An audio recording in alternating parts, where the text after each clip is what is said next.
मंत्रिमंडल गठन को लेकर अगर हम अपने रिपोर्टर्स से बात कर सकें, वो चाहे मदन हो या उदय हो, तो मंत्रिमंडल में कौन से लोग शामिल होंगे? क्योंकि कुछ मंत्री हारे हैं, जैसे बन्ना गुप्ता हार गए हैं, जैसे मिथिलेश ठाकुर। चार मंत्री हारे हैं। मिथिलेश ठाकुर, बन्ना गुप्ता, 4 लोग हारे और सत्यानंद भोक्ता चूंकि चुनाव नहीं लड़े हैं, तो 5 जगह जो है वो पिछली बार से खाली है। तो मतलब 5 नए मंत्री, 5 नए चेहरे तो गारंटीड हैं। और 5 नए चेहरे होंगे।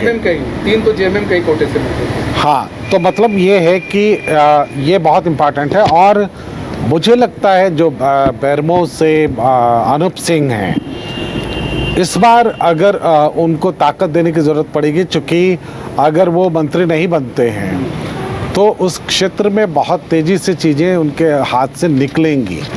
इस बार ही उनकी सीट बहुत उधेड़-बुन में थी और ऐसा कई बार लगा कि वो किसी मुश्किल में पड़ जाएंगे, लेकिन फाइनली उन्होंने वो सीट निकाल ली। एक दूसरा कि कांग्रेस का जो आधार बढ़ा है बोकारो क्षेत्र में, उसको भी एक रिप्रेजेंटेशन देना होगा और मुझे लगता है उस पर भी ध्यान देना होगा। तो एक मंत्री वहाँ से बनते हुए आपको दिखेंगे। संथाल से मंत्री बनेंगे निश्चित रूप से। और जहाँ तक कोल्हान की बात है, कोल्हान में कितने मंत्री, चूँकि कई लोग तो कई तरह के कयास लगा रहे हैं, लेकिन हम उन कयासों पर नहीं जाएंगे। लेकिन ये ज़रूर है कि वहाँ पर कुछ पार्टी ऐसा ज़रूर करेगी ताकि वो जो गैप बना है चंपई सोरेन के जाने के बाद वो फुलफ़िल हो। तो क्या कुछ हो सकता है वहाँ पर, उसकी गुंजाइश अगर हम अपने रिपोर्टर से बात करेंगे तो हम उसके बारे में बातचीत करेंगे। जो स्थानीय रिपोर्टर हैं उनसे फिर से उदय से बातचीत कर लें कि मंत्री परिषद में 5 जो नए चेहरे कंपलसरी हैं कि जो आएंगे ही आएंगे, वो 5 चेहरे कौन हो सकते हैं? उदय से हम बातचीत करने का प्रयास करेंगे। अभी वो स्क्रीन पर थे, फिर उनसे बातचीत करेंगे। फिलहाल हम ये बता रहे थे आपको कि जेल कैम्प की वजह से कितनी सीटें लूज़ की हैं, और वो सारी की सारी लूज़ हुई हैं। एक सिर्फ आप कह सकते हैं कि यहाँ डुमरी की जो सीट है, उदय हमसे जुड़ चुके हैं। उदय, नए मंत्रिमंडल में 5 चेहरे तो बिल्कुल नए होंगे, चूँकि 4 मंत्री इनके हार चुके हैं, एक चुनाव नहीं लड़े। तो 5 में क्या समीकरण आपको दिखाई पड़ रहा है? देखिए, फिलहाल हम यहाँ बीएनआर चाणक्य में मौजूद हैं और बीएनआर चाणक्य में यहाँ कांग्रेस के विधायकों की बैठक बुलाई गई थी। जीए मीर यहाँ मौजूद थे और उनकी मौजूदगी में यहाँ कांग्रेस के तमाम विधायक थोड़ी देर पहले यहाँ पहुंचे थे। एक बैठक हुई है, हालांकि बैठक में एजेंडा क्या रहा इसके बारे में मीडिया को नहीं बताया गया, लेकिन हम और आप समझ सकते हैं कि उसमें एजेंडा क्या था। उसमें से चेहरे कौन कौन होंगे इस बात पर चर्चा चल रही थी, जाहिर सी बात है। और देखिए, ये फॉर्मूला स्पष्ट कर दिया गया है कि 4 विधायक पर एक मंत्री होगा। तो अगर देखा जाए तो कांग्रेस के कोटे में वही फिर से 4 मंत्री आ रहे हैं। 4 चेहरों की चर्चा चल रही है और उसमें हम जो चर्चा कर रहे थे कि कौन कौन चेहरे हो सकते हैं, तो देखिए, महिलाओं की चर्चा की जाए तो महिलाएं में शिल्पी नेहा तिर्की हैं, ममता देवी हैं, श्वेता सिंह हैं और एक महिला प्रत्याशी हैं जो जीत कर आई हैं, दीपिका सिंह पांडे हैं जो पूर्व मंत्री थी भी।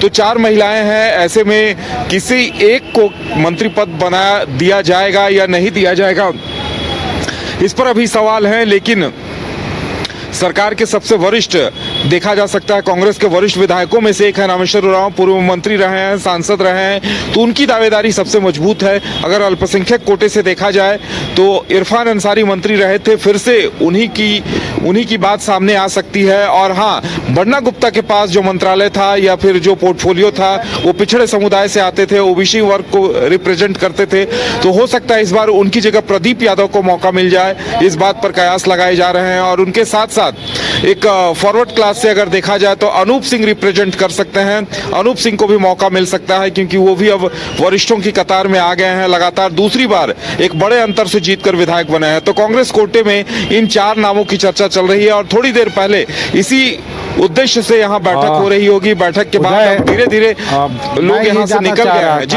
कि जो भी समीकरण है, अब चूंकि जेएमएम ज्यादा कंफर्टेबल स्थिति में है तो क्या वो आप कांग्रेस के उतने ही मंत्री रखना पसंद करेगा या मंत्रियों की संख्या में कमी बेसी हो सकती है? देखिए, सीएम हाउस में जो बैठक हुई है वहां भी इस बात को लेकर खबरें आई है कि फॉर्मूला यही रहेगा कि 4 विधायक पर 1 मंत्री। इस नाते आरजेडी को फिर से एक मंत्रालय मिलेगा। अब वो चेहरा कौन होगा? या तो सुरेश पासवान होंगे या संजय कुमार यादव होंगे या संजय यादव होंगे। इन दोनों में से संजय यादव और सुरेश पासवान के नाम पर लालू यादव जिस पर मुहर लगाएंगे वो मंत्री बन सकते हैं, या आरजेडी की तरफ से साफ है। और कांग्रेस की तरफ से 4 मंत्री तय माने जा रहे हैं, जैसा कि अभी बातचीत भी हुई है। और हालांकि कोई भी इस पे खुल के कुछ कहने से परहेज कर रहा है, लेकिन फॉर्मूला यही होगा। और 6 मंत्री अब सीधी सी बात है जेएमएम के कोटे से होंगे। वो 6 चेहरे कौन कौन होंगे ये अब हेमंत सोरेन पर निर्भर करता है, और अब वो किनको चुनते हैं, क्योंकि उनके पास देखिए अब बसंत सोरेन और कल्पना सोरेन का नाम भी होगा। तो उनकी दावेदारी कहां तक सामने आती है, क्या हेमंत सोरेन के साथ उन्हें भी मंत्री बनाया जाता है या नहीं, ये देखने वाली बात होगी। लेकिन कई नए चेहरे आए हैं, उनमें से दीपक बिरुवा का नाम एक कंफर्म माना जा सकता है। रामदास सोरेन मंत्री हैं, उनके नाम पर भी चर्चा चल सकती है। संथाल से किसी को मौका दिया जाएगा। अल्पसंख्यक कोटे से हफीजुल अंसारी मंत्री होंगे। इन नामों पर चर्चा चल रही है फिलहाल। बैजनाथ राम का जो पोर्टफोलियो खाली हुआ है, वहां आजसू से जो जेएमएम आए थे उमाकांत रजक, वो भी काफी वरिष्ठ नेताओं में शुमार हैं। हालांकि जेएमएम वो पहली बार आए हैं, लेकिन जो एससी कोटा था, दलित कोटा था, उन्हें मौका मिल सकता है जेएमएम से, उन्हें रिप्रेजेंट करने का मौका मिल सकता है। चलिए, तो आपके हिसाब से अगर हम शुरू से काउंट करें, किन किन पर आपने संभावनाएं व्यक्त की?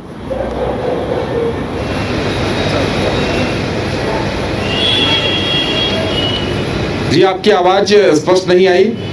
मैंने कहा कि आपके हिसाब से आप अगर पूरे नामों की चर्चा, जिन नामों की आप अभी तक चर्चा कर चुके हैं, कितनी संख्या हुई उनकी, क्या क्या नाम हम लें? देखिए, कांग्रेस से हमने 4 नाम रखे हैं। जी बिल्कुल, कांग्रेस में सबसे पहला नाम रामेश्वर उरांव का है, दूसरा नाम इरफान अंसारी का हो सकता है। जी बताएं उदय। और तीसरा नाम हम अनूप सिंह का ले रहे हैं, और जो पिछड़ा कोटा है वहां प्रदीप यादव मजबूत दावेदार के तौर पर उभर कर सामने आ रहे हैं।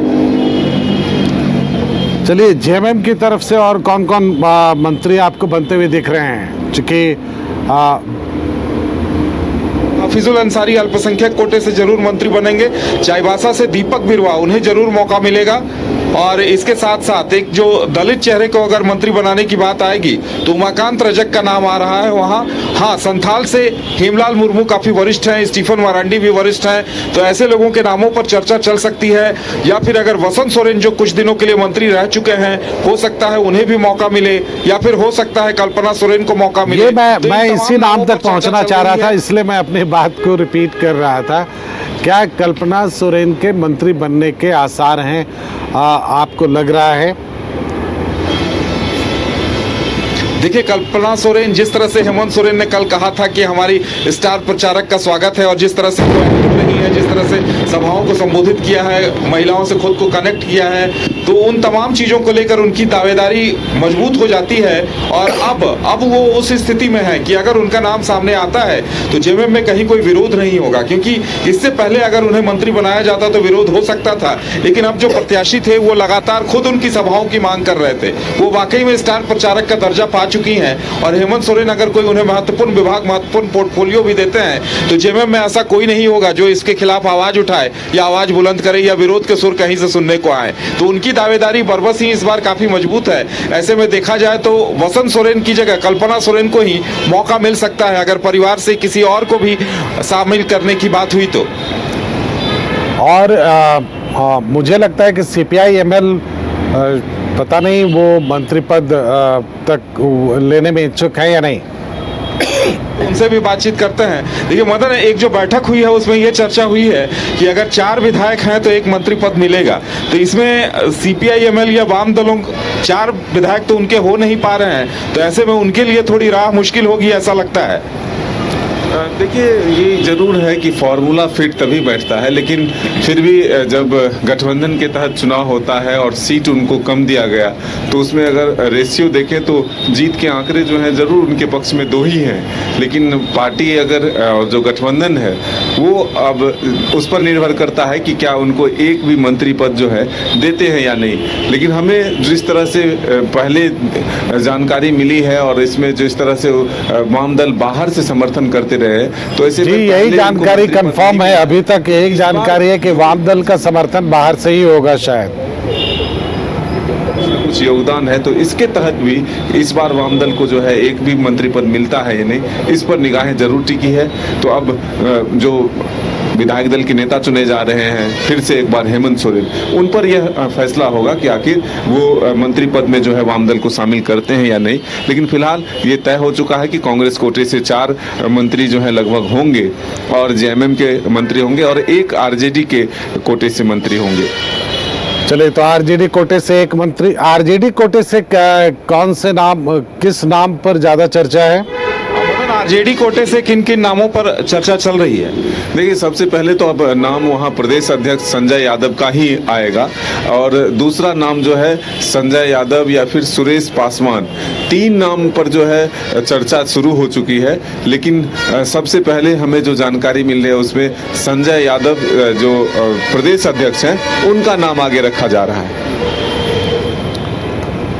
देखिए, प्रदेश अध्यक्ष हैं संजय यादव, उनका नाम सबसे पहले आ रहा है आरजेडी में। अब लालू यादव क्या फैसला सुनाते हैं ये उनके आलाकमान पर निर्भर करता है कि वो किसके सर पे अपना हाथ रखते हैं। राजद से तीसरी बार वो जीत दर्ज करके आए संजय यादव, तो ऐसे में गुड्डा से, तो ऐसे में संजय यादव का नाम काफ़ी प्रबल माना जा रहा है। ये जिनकी बात कर रहे हैं वो हुसैनाबाद से जीत के आए हैं। एक्चुअली 2 संजय यादव जीत कर आए हैं, एक गोड्डा से संजय यादव जीत कर आ रहे हैं और एक हुसैनाबाद से जीत कर आ रहे हैं। अच्छा, तो यहाँ पर देखिए सर, एक चीज़ और भी है, इसमें एक चीज़ और भी जोड़ना चाहेंगे। यहाँ मंत्रियों की बात कर रहे हैं तो हम महिला मंत्रियों की बात कर लें कि इस बार महिलाओं को कितना तरजीह दी जाएगी, क्योंकि आधी आबादी की बात करें तो ये आधी आबादी ही एक निर्णायक साबित हुई है जेएमएम को आज सत्ता तक लाने के लिए। तो आप आधी आबादी को कितनी सीटें मिलती, क्योंकि पिछली बार 2 महिला मंत्री थी, इस बार 8 महिला विधायक चुनकर आई हैं। तो क्या अब यहाँ पर देखिए, यहाँ पर युवाओं को भी तरजीह मिलने की बात है, तो इस बार ये भी कहा जा रहा है कि महिलाओं की जो संख्या है मंत्रिमंडल में वो बढ़ाई जा सकती है। यहाँ पर कल्पना सोरेन की बात हुई कि कल्पना सोरेन का भी चर्चा में नाम है, क्योंकि एक स्टार प्रचारक के रूप में वो रही हैं। लेकिन यहाँ पर यह भी कहा जा रहा है कि जेएमएम के अंदर कई ऐसी अभी ऐसे कई उच्च पद बाकी हैं जेएम पार्टी के अंदर, जो हो सकता है वो भी उन्हें दिए जा सकते हैं और वो उसकी कमान कल्पना सोरेन संभाल सकती हैं। ये भी हो सकता है। एक बात और भी बहुत इम्पोर्टेंट है जिस पर चर्चा होनी जरूरी है। राधा कृष्ण किशोर बहुत सीनियर मेंबर हैं विधानसभा, 6ठी बार जो है वो विधायक और 6ठी बार विधायक बने हैं। क्या उनके लिए कोई रास्ता कांग्रेस बनाएगी, ये बहुत इम्पोर्टेंट है, इसलिए कि एक तो उन्हें जो भी संसदीय कार्यवाही है उनके बारे में बहुत ज़्यादा ज्ञान है और मुझे लगता है संसदीय कार्य मंत्री अगर जैसे पद हों तो उनके अनुभव का लाभ ले सकती है मौजूदा सरकार। और वो एससी कैटेगरी से भी आते हैं। हाँ, और उनका कैटेगरी भी ऐसी है। तो क्या इस पर कोई उम्मीद आपको दिख रही है मदन या उदय? राधा कृष्ण किशोर, देखिए, फिलहाल एक क्राइटेरिया ये रखा गया है कि कौन कौन दूसरी बार चुनकर आया है, तो ऐसे में उनके नाम पर कहां तक चर्चा होती है ये तो फिलहाल कुछ कहा नहीं जा सकता। लेकिन अभी जिस तरह से चर्चा हो रही है और चर्चा हमें जो लग रहा है कि दीपिका पांडे सिंह, उनका भी नाम हो सकता है, क्योंकि 3-4 महिला प्रत्याशी हैं। ऐसे में उन्हें मौका मिलता है या नहीं मिलता है ये पार्टी पर निर्भर करता है, क्योंकि अब पार्टी को सबसे पहले ये देखना होगा कि पिछड़ा कोटा, आदिवासी कोटा, अल्पसंख्यक कोटा और एक फॉरवर्ड से, एक सामान्य कोटे से किसी न किसी को मौका देना है। तो ऐसे में दलित कोटा कांग्रेस रखती है या नहीं रखती है, इस पे अभी कई सवाल हैं। और देखिए, वो पहली बार अभी, हालांकि इससे पहले वो कांग्रेस में थे लेकिन इस बीच में कांग्रेस में नहीं थे, अब कांग्रेस में आए हैं। तो ऐसे में जो 2 बार के विधायक हैं उनकी दावेदारी उदय, मैं बता दूं इस मामले में कि बहुत पुराने कांग्रेसी हैं राधा कृष्ण किशोर, टिकट पर जीते 4 बार कांग्रेस के टिकट पर जीत चुके हैं और उस समय से कांग्रेस के साथ हैं 1980 से। हाँ 1980 से, और जब उनकी तूती बोलती थी उस पूरे इलाके में, और जिस समय एससी से विधायक होना कांग्रेस कोटे से लगभग नामुमकिन था, लेकिन इसके बावजूद वो जीत कर आए और उन्होंने वहाँ पर अपनी पहचान उस तरह से पूरे पलामू में बनाई है।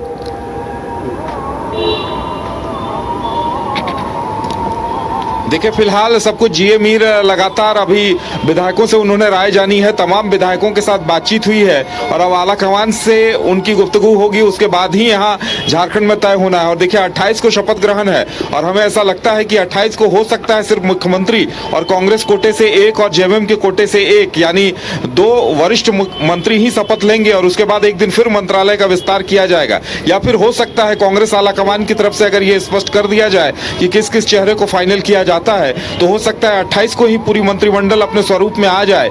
लेकिन हालांकि इस बात की उम्मीद कम नजर आती है कि कांग्रेस इतनी जल्दी इस मुद्दे पर फैसला ले पाएगी। और चलिए हाँ, कांग्रेस के लिए आसान नहीं है। दीपिका भी बहुत जुझारू नेता हैं और अभी हाल के दिनों में उन्होंने लोकसभा चुनाव में जिस तरह से टिकट छोड़ा था वो भी अपने आप में बड़ी बात है। तो वो दीपिका सिंह दोबारा उनको रखना मुझे लगता है पार्टी चाहेगी उस तरह से। देखिए एक बात जो मुझे दिख रही है कि दीपिका पांडे सिंह और अनूप सिंह में से किसी एक को ही मंत्री पद मिलेगा और इसमें क्षेत्र भी देखना पड़ेगा, क्योंकि दीपिका संथाल से आती हैं और अगर उत्तरी छोटा नागपुर की बात करें तो अनूप सिंह इस प्रमंडल से आते हैं।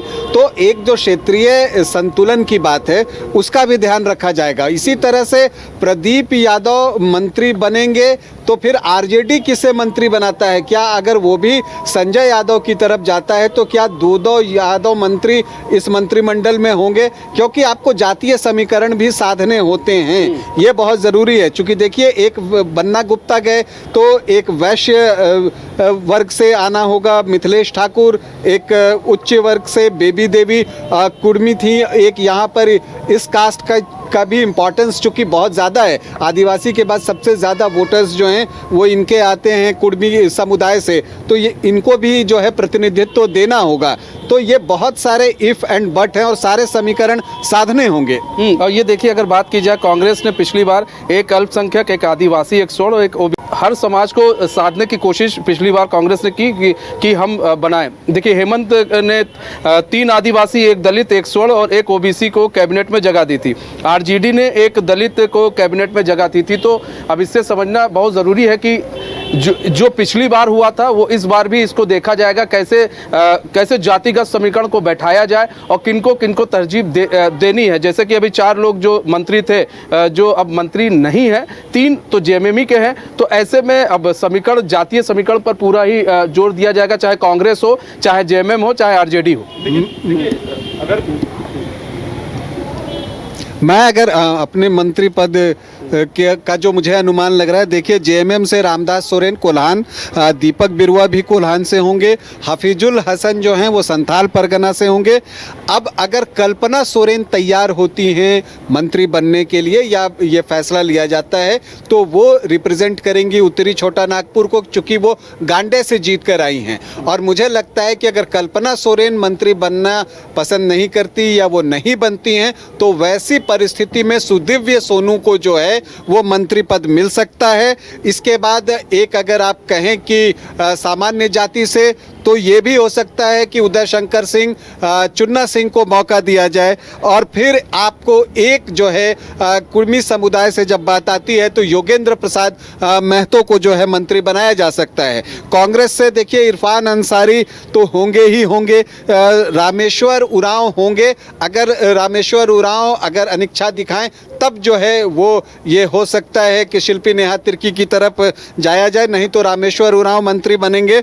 और एक यहाँ पर जो है मुझे लगता है कि एससी कम्युनिटी से बनाया जा सकता है, क्योंकि जो आप राहुल गांधी हैं वो दलितों की बात जो है वो बहुत करते हैं, दलित ओबीसी की बात करते हैं। तो राधा कृष्ण किशोर जो हैं चूँकि उस वर्ग को रिप्रेजेंट करते हैं, 6 बार के विधायक हैं, 4 बार कांग्रेस से जीते हैं, 1 बार बीजेपी से भी जीते हैं, लेकिन 4 बार वो कांग्रेस से जीते हैं। तो मुझे लगता है कि एक उन्हें मंत्री बनाया जा सकता है और अनूप सिंह और दीपिका पांडे सिंह में से किसी एक को मंत्री बनाया जा सकता है, और ऐसी परिस्थिति में राजद से संजय यादव को मंत्री बनाया जा सकता है। मेरे 11 मंत्री ये हैं। चलिए उदय, आप दोनों का बहुत बहुत शुक्रिया हमारे साथ जुड़ने के लिए। मंत्री पद को लेकर खींचतान बनी रहेगी।